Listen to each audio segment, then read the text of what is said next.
As we look at the TV landscape, we really look at it as any other media channel. So just as you have digital display, mobile and app, you have connected TV, you have addressable TV, you have linear TV.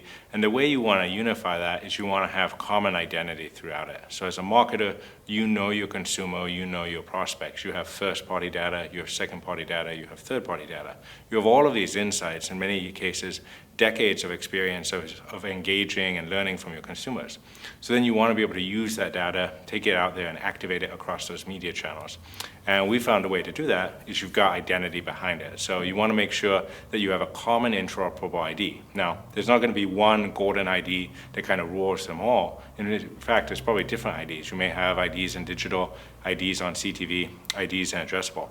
So it's working with identity infrastructure that can tie all of those together so that then you can use your data, activate and plan across all the different channels simultaneously, and then most importantly, measure that. So we think, we always talk about addressability and activation, but we think measurement is actually the most important part of addressability. And lately, with these economic uncertainties we've seen, inflation, war in Eastern Europe, you name it, there's just a lot going on, rising interest rates.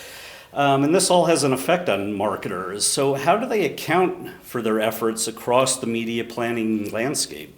So I think the recessionary tendencies we're seeing actually play well into some of the signal and regulation changes we're seeing as well, right? So we're seeing a reduction of signals across the ecosystem. We see changes in IP address on the horizon. We've seen these regulations saying put consumers in control, give them more transparency and choice.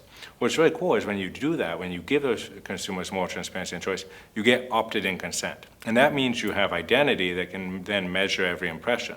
And this ties to the recession trend because you should only be buying media that you can measure. At the end of the day, every CMO is going to have to go into their board next quarter and they're going to have to explain, here's how much I'm spending on media and how much is it actually driving and how do I prove that?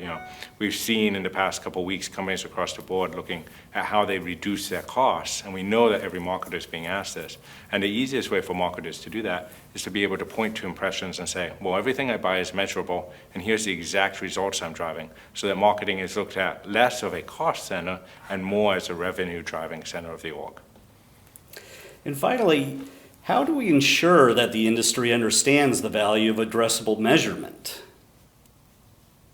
So I think it comes down to encouraging marketers and publishers to push on it. At the end of the day, ad tech and martech, we're the middleware of the industry, but we all do what marketers tell us to do. So marketers looking at this recession, looking at these changes with signal loss or regulation, they have to push the industry and they have to say, we're only going to buy addressable and measurable inventory.